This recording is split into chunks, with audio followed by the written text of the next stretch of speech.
I've spent the last month or so trying to figure out what science, nature, and the divine actually means to me.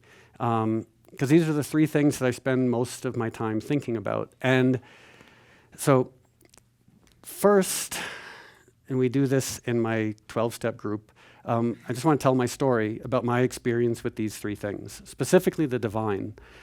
I grew up in the most spiritually, not schizophrenic, because schizophrenic sounds negative, but the most spiritually confused family. Half my family is Jewish, half my family is white Anglo-Saxon Protestant, and my mom was a pantheist hippie who was into everything. So I would go to temple, I would go to a Presbyterian church where my stockbroker grandfather taught Sunday school, or my mom would throw the tarot card, look at I Ching, have pictures of Krishnamurti on the walls, pray to whomever she was praying to. So I grew up with no idea of what the divine was supposed to be, except there were these constants. And the constants were that the divine was distant, and that the divine was generally represented by old people, wearing some sort of robe. That was one of the constants. I noticed there were usually like old people with not a lot of hair. If you went to temple, it was like old people wearing like some sort of temple robe, and then you go to the Presbyterian church, and they'd be wearing like a black Presbyterian minister robe, and then you go to an ashram, and it's the same guy, just from India, wearing an orange robe. And so I assumed that the divine was this distant thing only known to like these bald old people who had spent their lives like not having sex and reading old books. And so I then had a period where I became a very serious Christian, and I taught Bible study, and it served a couple of purposes. It served one main purpose. It enabled me to be able to judge other people in an institutionalized way. And that was really satisfying. But then I also went to university and studied philosophy. And I was trying to sort of reconcile my favorite philosophers were people like Wittgenstein and Kierkegaard and Kant with Christianity and with what I loved about science, specifically the complexity of science. And because everything I was being taught in the Christian world was saying like, oh, there's this science, there's the science out there, but don't pay too much attention to it or God might get mad. And the philosophers were saying there is no God, or if there is a God, God is distant and unknowable. And science was saying there's only a scientific explanation. And it led me to be confused in a really comfortable way. I was like, okay, so if I try to do things to keep God from getting mad, and I try to sort of like hold on to this weird sort of agnosticism, and I also love science, that way God won't be mad, I can still hang out with the Christians, I can talk about Kierkegaard with my friends at school, and I can read Scientific American. And so it was sort of like epistemological juggling. But then, after I dropped out of college, I highly recommend dropping out of college. So many good, like Lou Reed, Bill Gates, Winston Churchill, like lots of interesting alcoholics drop out of college. So I had this bizarre epiphany and epiphanies are odd because ostensibly an epiphany is like the most self-evident thing being revealed to you in a really intimate way. And so one time I was living in New York and I was walking down Bleecker Street and I stopped and I looked down and there were all these ants on the sidewalk. By the way, also right now I sort of feel like a crazy person who's walked in off the street and is just rambling on about nothing. So it's also possible that none of you are here. So I squatted on the sidewalk and I was looking at these ants, and all of a sudden it struck me like I know nothing about these ants. like I know that they're ants. I know what science tells me about ants. I know that they have cells and they have optic nerves and little wiggly things and thoraxes and 6 legs. But I don't know how, like, I looked at the ant and I was like, that ant has a life. It has an emotional life. It thinks, it breathes, it digests, and it's so little. And then I sort of, I extrapolated inwards and I thought, if that tiny little ant is complicated beyond my understanding, what about the cells with which that ant is comprised? The differentiated cells, the optic nerves, the gastrointestinal cells that ant has. And all of a sudden I was like, what is going on? Like this complexity. Because up until this point, everything about complexity, it was all sort of pointed outwards. Like it was all like astrophysics, like saying like the complexity of the big universe. And I'd never looked at the microcosmos. And so I looked at this ant, and all of a sudden my worldview crumbled in the best possible way. And I realized that all of my belief systems, my Christianity, my agnosticism, my whatever, it was just kind of like whistling in the dark. It was like stuff that I and my fellow humans, we were telling ourselves to just feel a little bit better. Because I was confronted with this complexity. And then I extrapolated inwards even further, and I thought about one single cell and an ant's optic nerve, and how that one single cell with its organelles, its mitochondria, it's explicable scientifically. Like you can use a microscope and you can say, there's that cell, and here are those things. But how they interact, how dirt and water and sunlight and air combine to make an ant's optic nerve cell that functions perfectly. And at that moment, I sort of threw up my hands and I said, God, whoever you might be, clearly, if you can make this, I am impressed. Because no human has ever been able to make a cell like that. I was just like, okay, I don't know who or what you are, but great, you've done interesting things. And then I took a look at my fingernail, and I thought to myself, how can I make any grand pronouncement about the architect of the universe and about any sort of like objective ontological cosmology if I don't even understand a single cell in my fingernail? And this was, there's like the Saul on the road to Damascus moment. This was like Moby standing on the corner of Bleecker Street looking at ants moment. And then I did what any sane, rational person would do. I relapsed. I was supposed to be funny because I was sober, and then I saw the complexity of the universe, and I just became a crazy falling down drunk again. And so I spent 10 years being what I called an existential drunk. Like I drank to celebrate the complexity of the universe. At least that's what I told myself. I'd be at the Mars bar on First Avenue and 2nd Street, and I'd be like, I'm drunk because God is complicated. Do you want to go home with me? And then, as often happens, I got old and my liver gave out, so I had to get sober. And in sobriety, we do this thing called the 12 steps that you're probably familiar with. And I got to the 3rd step, and the 3rd step says, made a decision to turn our life and our will over to the care of God as we understood God.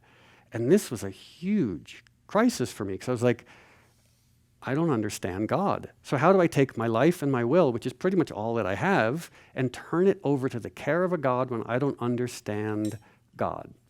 So I then looked at the way we all try to make sense of both the human condition, which is terrifying and baffling. We're alive for a few years in a 15 billion-year-old universe. Our lives probably have no meaning and significance, but we pretend that they do. And if they do have meaning and significance, their meaning and significance is so far beyond our understanding.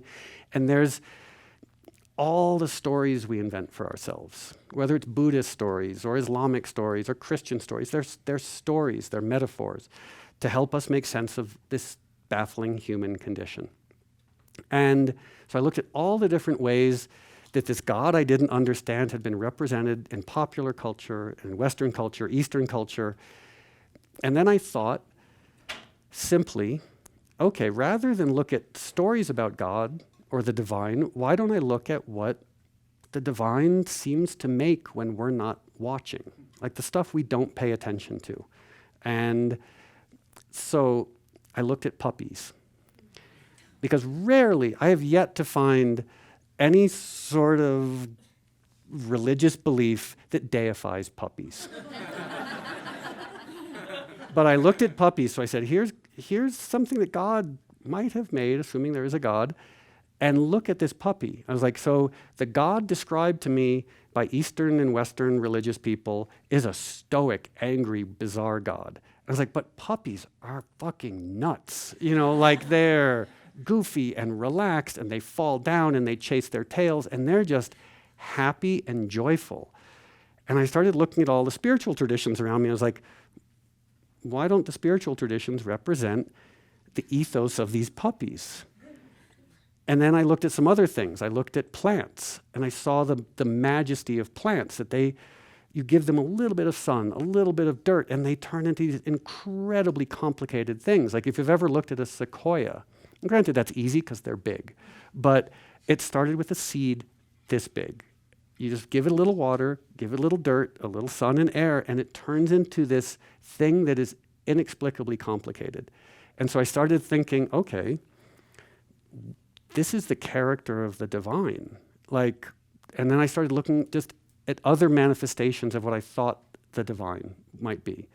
Our immune systems, the way we digest food.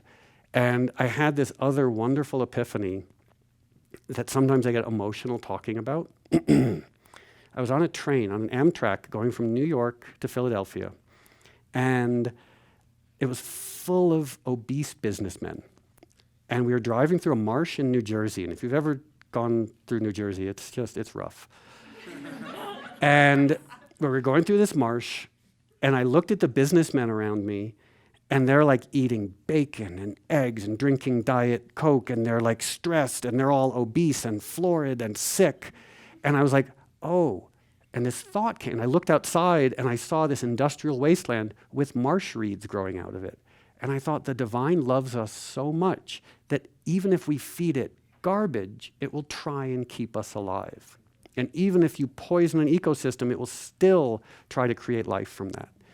And so it's just another example for me, and I'm just speaking personally and subjectively. If you disagree with me, which you probably should, that's fine. But I looked at the way the divine manifests itself in the world through taking care of obese, sick, angry businessmen who are feeding themselves bacon. And I was like, wow, this is miraculous. So it's puppies, it's orgasms, it's poop, it's marsh reeds, it's all these things, these neglected things. And instead, people are looking at ancient books. They're looking at mountains. They're looking at dead spaces filled with stone. I was like, but the divine isn't there. I just kept coming up to it. I was like, and then I started reading some of the Sufi mystic poets, which we've probably all, like Rumi is one of them, and Hafiz and Kabir. And I read this Kabir poem that struck me so hard, where Kabir said, you can shave your head, you can grow dreadlocks, you can memorize the Bhagavad Gita, you can pierce your ears, you can pierce your face, you can memorize whatever spiritual texts you have, you can master every yoga asana, you can sit in a dead, empty room, and God is outside waiting and lonely. And it just struck me. I was like, this, for me, is the divine. This manifestation of the divine, who I still don't understand.